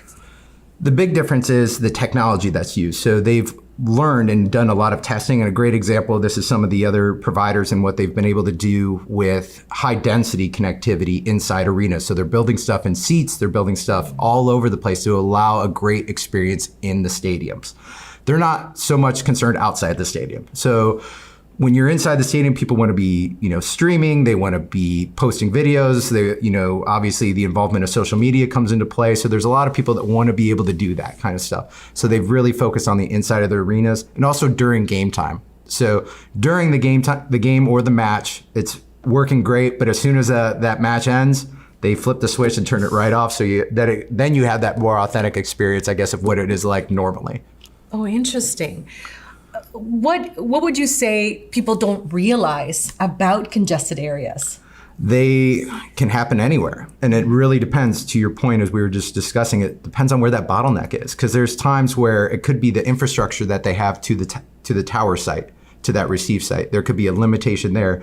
There's also been network outages, as we've experienced here recently in Canada with a certain provider. With that being said, there's loss of the connectivity to that receive site, so therefore they may flip to a backup of satellite.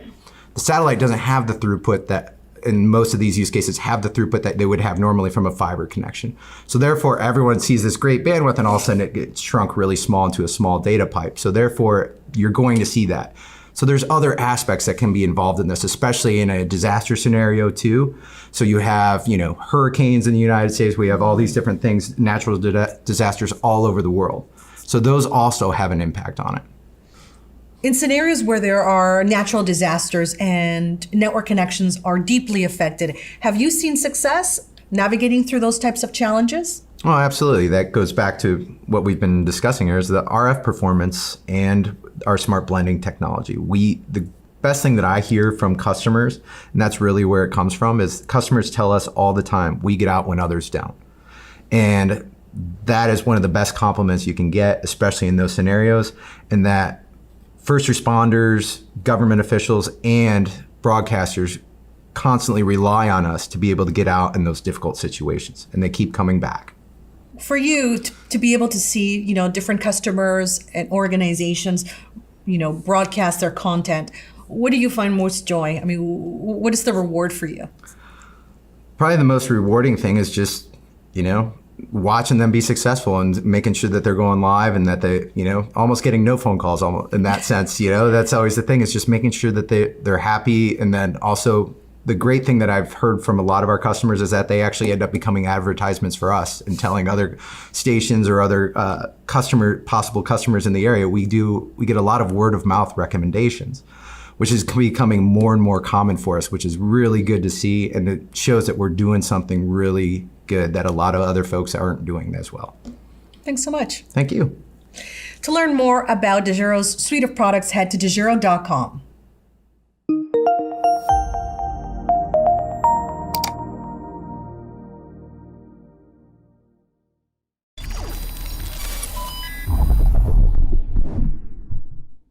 Hello, my name is Evie Cuervo. Welcome to Dejero Tech Talks. Let's take a trip down memory lane. If you're in the broadcast sector, raise your hand if you remember racing to meet the 6 o'clock news deadline with an editor cutting tape to tape. How about rushing to a breaking news scene to deliver a live report standing next to a satellite truck? Times have certainly changed, and a lot of time has been spent on advancing technology to support the broadcast sector, including Dejero. To chat more about how far the broadcast sector has come, I'm chatting today with Dejero's sales director, Michael Stanton. Welcome. Thanks, Evie. So let's go back a bit, because you have a deep background in broadcast. You started as a production assistant. You moved on to assignment editor, to director of news technology. What stands out to you as far as how far this industry has come? Yeah, I mean, it's really changed a lot. I started TV when I was in high school. I stuck my way in, right? So back then we had one computer with internet, and that was all the newsroom had in the late 90s, right? So where it is today, where we're using Dejero's news gathering technology out in the field to pretty much do most live things, we're walking in protests, we're walking in marches, all sort of live events. It's really changed for the better. So let's give props to the satellite truck, because for many years, that was the only way to get a story. It was the most reliable way. Exactly. But of course, now having the ability to go live remotely has really become the new standard, really, from anybody who's in media or broadcast. So let's talk about what it actually entails and how smart blending technology plays a role in allowing that to happen. Yeah, what's really great is the satellite truck is much more useful now, right? Because we're providing it fast, high-speed internet. And not only that, this allows crews to take portable satellite dishes to blend with our, INGO out in the field to be able to pretty much go live from anywhere. It's really changed. Let's talk about the NGO, because it's really also come a long way for Dejero. Yeah. There was, people were at one point using cellular LTE. Now we've got 5G. What does that really mean? Yeah, I mean, I've seen the Dejero video transmitter change from a big box we used to have to carry in a Pelican case, this little tiny thing with 5G now. So it's really got the technology and encoding has gotten so advanced that it's crazy what these boxes could do compared to where they were 10 years ago. What do you think has been the biggest aha moment for the broadcast sector in the last 3 years, taking into account the global pandemic? I think really the ability to go live from anywhere to really bring the story to the viewers directly. So it used to be, you would do a live shot because you were tethered to a satellite or a microwave truck, and that was as far as you could go, right? As much cable as you had. Now pretty much you can take our box and go anywhere, right? With the addition of portable satellite, you can really be in a worldwide environment and go live anywhere at any time. It's really cool. What's the limit to it? Is there a limit to it? Sure, there's limits to every technology, right? But when used properly and in the right environment and adding the right connections, whether that's, a Starlink or a KU band satellite or a KA band satellite, you can really almost go anywhere in the world. Do you think that, as we see connectivity becoming really a way that people can do their business, how is that going to be impacted when it's multiple people trying to go live at the same time? What are the alternatives? Yeah, I would say Dejero does a really good job with congestion control. That's something we put a lot of development resources in. So what that is that's the ability to, when you are in large crowds or congested environments like a football game for the national championship or the Super Bowl, we have the ability to manage the cellular networks and satellite networks properly so you can get that video out. I think when you look at audiences and the way that they consume content now, it's completely changed. Many people are not sitting watching 6 o'clock news, 11 o'clock news. So how do you tap into these future trends and apply connectivity to it? And I would say what's really cool about that is, appointment viewing, it has definitely decreased. That's when people used to tune in to watch the 5 or 6 p.m. news. But now, think of news, it's 24 hours a day. So that court case that you were really interested in because it happened, a mile from your house and it was high profile, you can actually watch the entire court case live because someone's able to bring a Dejero technology to the courtroom. And now on their website, the station would stream the entire trial. So that's just a way that news has changed, right? But I think for the better, because you're actually able to access the content you want when you actually want it. What stands out to you in your career working with broadcast customers and supporting them with connectivity needs? Tell me about a proud moment. Yeah, I mean, I love when stations push the envelope, right? So you think of, we have a transmitter, we have a mobile app, right? I've seen our mobile app used in an emergency of an airport evacuation, right? In the UK, I've seen our INGO go up into a plane and do a live report, something you can never do before. So I think when stations constantly are pushing the envelope, a great story that I always think of is Denver, large gas main was broken, right? They were evacuating neighborhoods. It was causing a panic. A photographer there used our iPhone app and set down his iPhone. They were the only station that had a signal of this massive event until the battery died. Of course we can't do that, but I would say that's one of the big ones. Thanks so much, Michael. For sure. To learn how to optimize your video mobile transmitter, head to dejero.com.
Welcome to NAB 2025. We are back once again, coming to you live just outside the NAB Conference Center here in Las Vegas.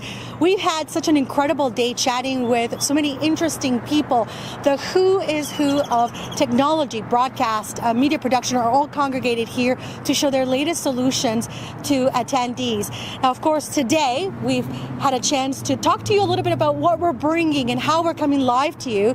So we are using Dejero smart blending technology, blending satellite and cellular. And I don't know if I can show you here with the camera. We have a half duplex Intellian OneWeb antenna, and we're also using a mini Starlink to bring this live feed to you. So before we get started, we've been talking to people about reliable internet. And you know, when you bring thousands of people together, networks are going to be challenged. But when you're using Dejero technology, it allows you to combine all available networks and give you that seamless connectivity that you can use for broadcast, that you can use for emergency response, and more. So right now we're going to bring in first Martin Marshall. He is with Eutelsat OneWeb, and he's going to talk to us a little bit about the product that we're using today and sort of what else we can expect. So let's bring on Martin once again to our interview. Martin, I feel like we're best friends by now. Right? We're the best of friends. People are going to start talking.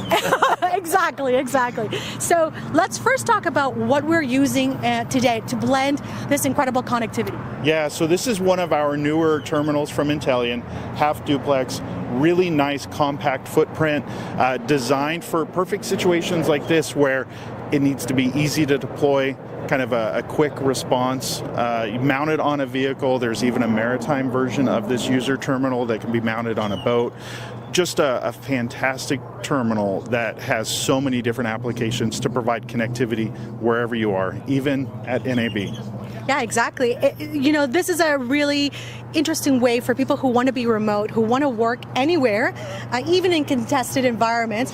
Tell us a little bit about, why connectivity in remote settings is probably more important now than it ever was. Right. I think we can all attest to the fact that we feel lost if we don't have connectivity, right? We go out remote camping, hiking, whatever, and we're out of cell phone reception, and it's painful, right? Our phones are always with us, so we live on that connection. And so, taking that to a little step further, which we're dealing with here, right? The importance of broadcast and sharing information, whether it be news or other details.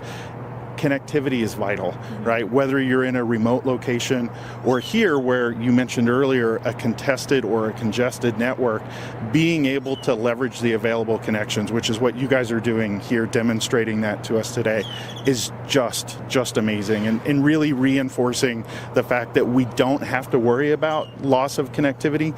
We can take advantage of those connection methods that exist today. Now, this half duplex is one of the smaller units that you have, but you're working on even smaller. Tell me more. Yeah, so there's lots of new UTs that are in development. You're going to see smaller UTs come out that are man portable. We actually have one UT today that is available where you can pick it up, take it with you, throw it in a backpack, truly for one of those responsive type of situations, whether it be emergency response or disaster response, whatever type of theater of operations you need to have that connectivity in. It's really great. And you're seeing a lot of development in maritime and aviation terminals as well. So connectivity is important even when you're on a plane. So. Now, tell me a little bit about one of your favorite projects. There's been many. Yes. What is one that stands out to you? Yeah, so some of my favorite projects are ones that, again, going back to connectivity and the importance of that. I'm from Alaska. We have a lot of remote communities, and there's limited connectivity or no connectivity in those locations. So being able to deploy a satellite terminal, a OneWeb terminal, into those locations, bring connectivity out to these families that haven't had connectivity before. Simple things like FaceTiming, searching YouTube, just being able to go to school and take online classes, things that we take for granted, being able to do that. Those are things that I'm excited to be part of. If people want to know more about OneWeb, where can they go? Yes, you can come visit our website, Eutelsat OneWeb. You can come visit us at the booth in the West Hall. We're always available for questions, to talk more about the technology and different applications. Thank you so much. Thank you. Nice to see you again. Yes, nice seeing you too. So that was Martin Marshall with Eutelsat OneWeb. He's been with us chatting about technology throughout the day, and hopefully we'll see more of him during the week in different parts of Las Vegas. Now, let's say also hello to everybody who's just joining us on LinkedIn, on YouTube, or at our booth, and also at the OneWeb booth. Hello, thank you for taking in this live stream. We are talking about reliable connectivity in a very challenged area. We are just outside the NAB Conference Center, and if you've had your cell phone and you've been trying to look for connectivity, yeah, it's been me and everybody else. So what we're demonstrating today is the Dejero Smart Blend technology is able to blend all available networks to give you that seamless connectivity that ensures that you get business done, or anything that has to do with your personal life as well. So next, we're going to bring in a special person at Dejero. He's the CRO, the Chief Revenue Officer, Kevin Fernandez. He's been with the organization for quite some time, so he's got some really interesting stories to tell. Kevin, come on, join us again. Hey, Evie, how are you? Good. So we've been talking about reliable connectivity. Tell me, why more than ever, broadcast and media production teams, what it means to actually be remote in a time where there are a lot of changes underway. Yeah, I think this is a really interesting era for broadcasters, where there's a lot of different technologies out there, and being able to offer reliable connectivity by aggregating all the different options is becoming really, really interesting, because we can literally broadcast from anywhere out in the ocean to in the valleys of El Paso, for that matter, and making sure that any of the applications that need to have that connection to get the job done is really taken care of. We've got some really incredible partners who are allowing us to have this live today, where we're blending satellite and cellular. You've seen some really dynamic and creative ways to use our technology. Does one stand out for you? I've been thinking about that since the last question you asked Martin. I'd say the thing that stands out to me is that the ability to have one platform that extends over the important needs of broadcast, the emergency response of, for example, emergency services like FEMA or the Department of Homeland, as well as our local law enforcement. The idea that we can have this one platform that allows us to hit all those applications in a way that creates a reliable connectivity for that need. And for me, that it's amazing to see every day that we can do that across such a wide variety of customers. Well, today it's just, a two-person crew. It's Eric doing the technical, I'm doing the on-air talent. Teams are getting smaller, and we've got so many tools at our disposal now. Is it just about video broadcasting, or is it more for broadcasters now who are looking for versatility? Yeah, exactly. So teams are getting smaller, but the need for content and to generate not just video, but a workflow from the field has gone up tremendously. And it's really about how do you do more with less. So we're certainly seeing a lot more than just video contribution in the field. We're seeing people wanting on the broadcast side to edit in the field. Our law enforcement customers want to make sure they're communicating in the field and aware, like situational awareness, being able to integrate that with private 5G and creating these bubbles, this front haul that need to be seamlessly backhauled through multiple connections. Definitely a lot of different diverse applications. Thank you so much, Kevin. So Dejero is at booth 8516 in the South Hall. What else can you tell people to check out? Oh, please check out not only us, but our partners at Eutelsat and others around the show. I'm really looking forward to hopefully meeting you guys in person. Thanks so much, Kevin. Thank you. So I want to say a quick shout out to all of our partners who helped us to put together this show for the week here at NAB. Thank you to Eutelsat OneWeb. We also want to say thank you to TVDo and also to Grabio for providing us with the cloud production. And of course, thank you to you for tuning in to the show.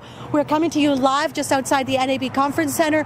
We're so excited because earlier today we talked about the different types of applications. But the truth of the matter is, people who I was stopping today and saying, hey, what happens when you lose your internet? The answer is essentially nothing. Like, you are stuck. You can't do anything. So this kind of drives home the importance of one connection is never enough. But let's see maybe if I can get someone else to talk to us. Hi, sir. How are you? Sorry to bug you. What did you think of NAB?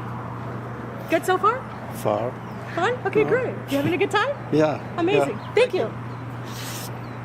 So if you want to learn more about reliable connectivity with Dejero, head to dejero.com or come visit us in the South Hall in booth 8516. And I'm going to throw it back to you guys over there at the booth. Are there any questions?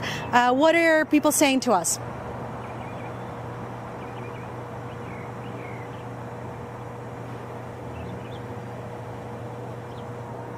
I don't know if you guys got a chance to catch up. We had a special guest today. His name is Elvis. You might know him. Famous guy. He's been walking around the show today to get people excited about reliable connectivity. And so I'm going to try to see if I can find more people. But if you took a picture with Elvis, please tag us. We'd love to share that. Hi guys, let me ask you a quick question. Let's say you won the jackpot right now. $30 million, and you wanted to live stream to your family your winnings, and your internet drops. Why would I let them know? Oh! Why would I let them know that I won all that money? I love the strategy. This is a great strategy. So I'm going to give you guys an opportunity to just kind of take in the outside action, and I'll be back in a second with more questions. Once again, thanks so much to our partners, to Eutelsat OneWeb, to TVDo and Grabio for their collaboration throughout NAB. And thank you to all of you for watching us on YouTube, LinkedIn, and of course from the show.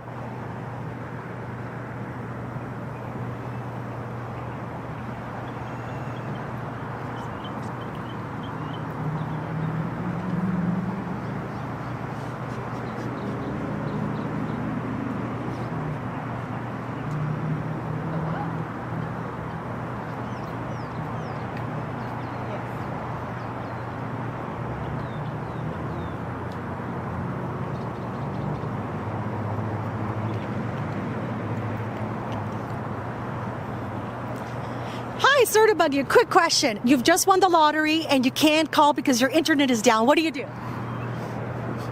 Go to the shop, cash it in. Nice! Good job, good job.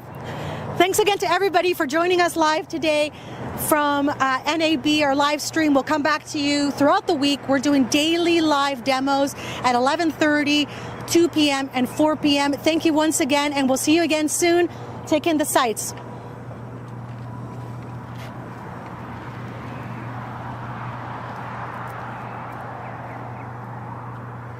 Thank you so much. So we're just going to finish off now, and thanks to everybody. We'll see you again very soon.